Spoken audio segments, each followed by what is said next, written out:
What the f***? What's the best piece of business advice that you've received? Probably the best piece of advice I've gotten is not to be defensive when people give me feedback. I think a lot of times people give you feedback and we tend to want to deny it and think that, oh, they're criticizing me, oh, you know, there's something there.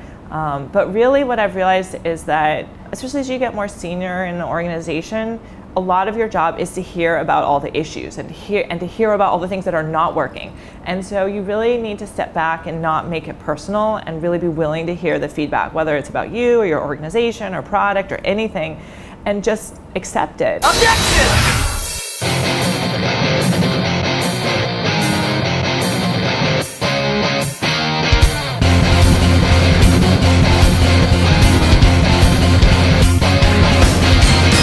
So YouTube is fucked up. This much we know.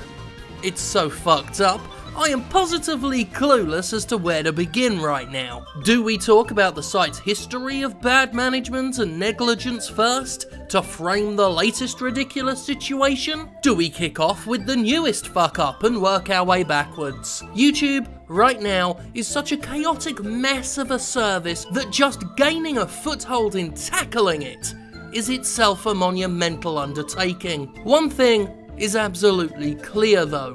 YouTube has a YouTube problem. Sup, you beautiful bastards? Hope you're having a fantastic Wednesday. Welcome back to the DeFranco Show, and let's just jump into it. And guys, the first thing today is I don't think that I can call you beautiful bastards anymore, because apparently that and several other things I do are not, quote, advertiser friendly. Nobody was duly informed, warned, forearmed against the Adpocalypse. It just happened. For my part, the content I produced that's still ad supported saw its revenue slashed by about half.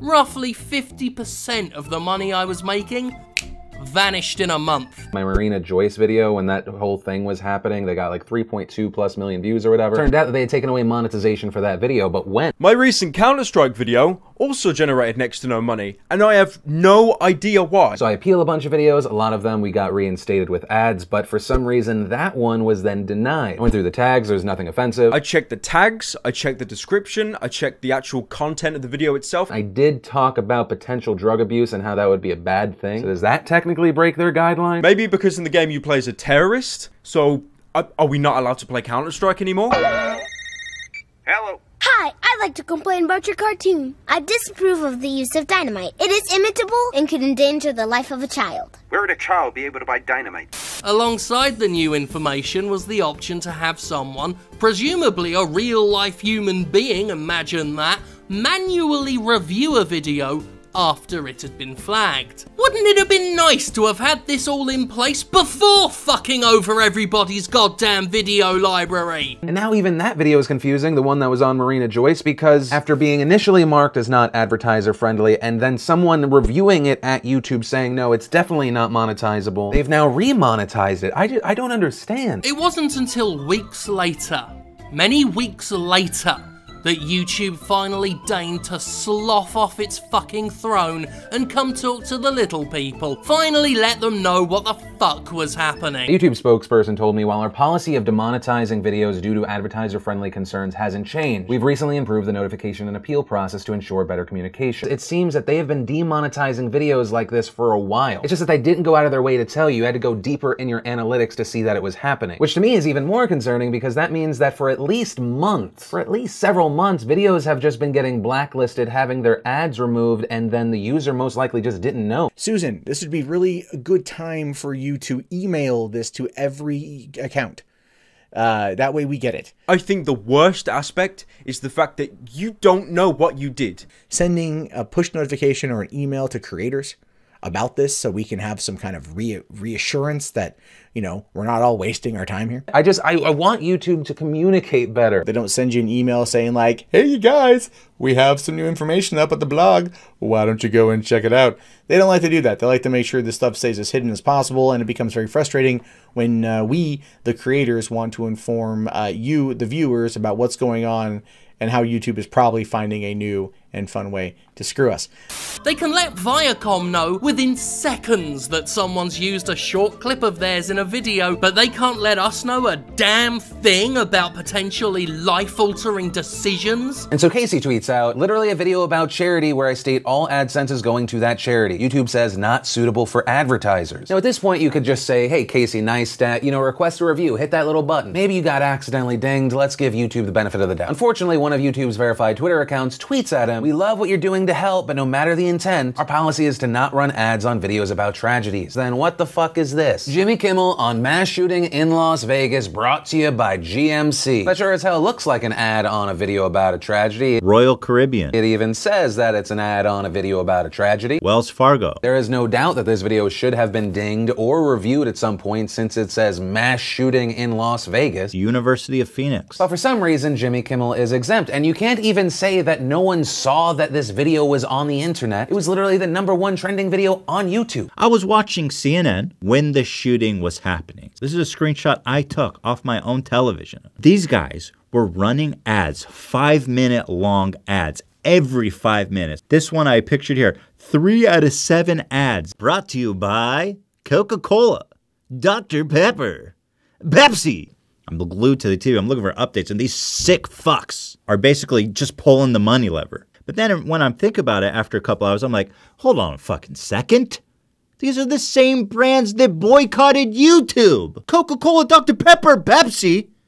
These are the same guys that pulled their ads out of YouTube for being inappropriate, that caused this new guidelines that you can't put ads on tragedies unless you're, you know, someone that we approve. Yesterday, iDubbbz made a video that got 10 million views in the first day. Didn't get a blip on trending. So they not only made the conscious decision to put ads on this video in contradiction of their own statement, they've also decided to trend it #1. This is called selective enforcement. A guy talking about the news not showing any images or videos of the attack, got struck down. Meanwhile, CNN can cover the same attack, talk about the stabbing, show video from the scene. Boom, ad. Hello, human kids. Do you like VidMe, the internet's most creator-friendly video platform? Yeah! Then you will be excited to hear that VidMe is now AdMe, the internet's most advertiser-friendly video platform. Huh? CNN can put out a video about the Portland stabbing suspect yelling in court. They talk about the stabbing attack. They show the face and name of this vile human being spouting the most hateful bullshit in the world. Boom, pre-roll. AdMe is the safest collection of online videos curated by your favorite corporate advertisers. McDonald's, Toyota, Koch Industries, Monsanto, ExxonMobil, all sharing videos they love and nothing else that could possibly upset their consumers. Because if we can't run ads on a video, does the video even really exist? I don't know. Nobody's sincere. These brands don't give a shit about monetizing tragedy. They've been doing it for decades on CNN.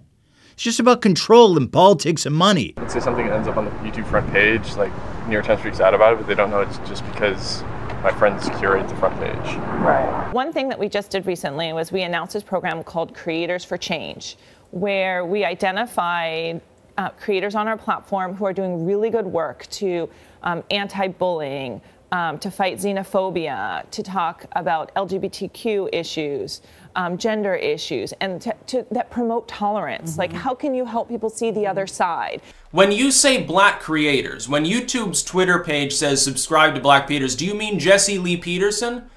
Do you mean Diamond and Silk? Do you mean Tree of Logic? Do you mean black creators that speak on political or social issues and are not part of the hey, I'm black, hello part of YouTube? Considering that they're suppressed from monetization. My channel has been shadow banned. They're suppressed from trending. You don't recommend shit to nobody. They're suppressed from related videos. And on top of that, every time I upload a video, this is what happens. I'm always in the fucking red. Every time. Every fucking time. It's no real question anymore that there is a witch hunt against anyone who dares to question Google's political narrative. You know what I'm a fan of? Nazis. I love Nazis. Jews.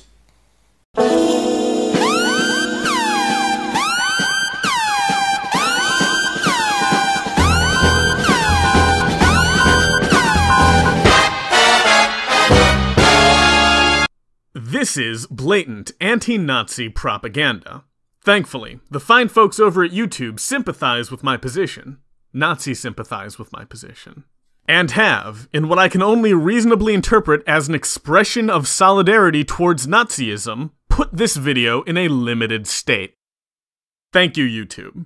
I admittedly had my doubts about you, but I must say I'm glad that you've chosen to come out on the white side of history. Because we both agree that it's offensive to mock Nazis. I'm sure I'm going to be on that chopping block real quick. Real quick.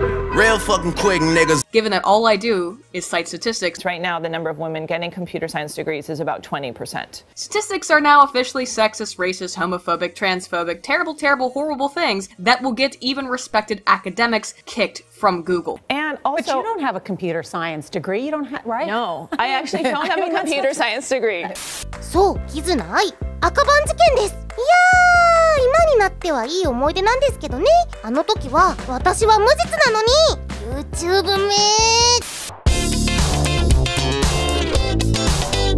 Now look, I don't want to be the person to bully a middle-aged woman. I don't want to be that guy. I don't want to be an asshole. I wouldn't want to see some cunt be a dick to my mom on a YouTube video. You know, I wouldn't want that. I don't want to be that guy.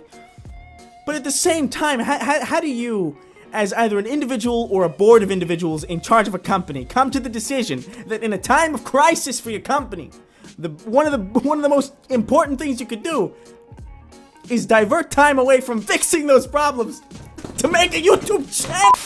I'm going to be making videos regularly. Just check back to my channel. Till my next video.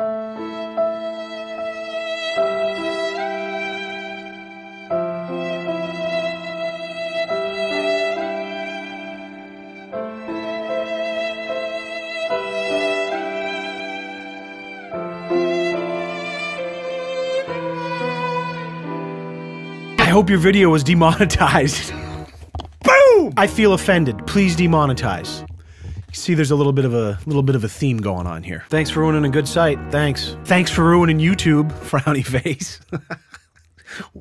Why did she start a YouTube channel? What did she think was going to happen? Susan Wojcicki should really stick to what she does best, which is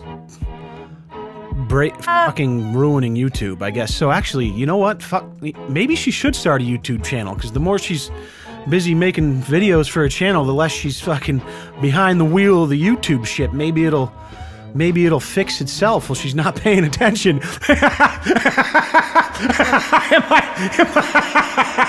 Sign a contract, promo YouTube TV. Go to FanFest, make a YouTube Rant series. Rewind it back and you'll be trending all week long. Ooh. They will take care of you, play ball and you will benefit too. No shade, just spreading the truth. These are all the best ways to get views on YouTube. Our new apology video got twice the views of our third and fourth video combined. Hell yeah, that's what's up. Look at all this money. We are set for life. Wait, hold on, guys. I just found out how we can make even more money. What? How? There's ads on Facebook now. We could take all the same videos that we've been uploading on here and upload them on Facebook and make twice as much money. Ooh, that sucks. Wait, what sucks? Well, you guys just said the F word twice, so that's 2 strikes in your account. What? 2 strikes? One more, and you guys are pretty much... we didn't say the F word. Yeah, we were just talking about how there's ads on Facebook now. And there's strike number 3. Wait, no.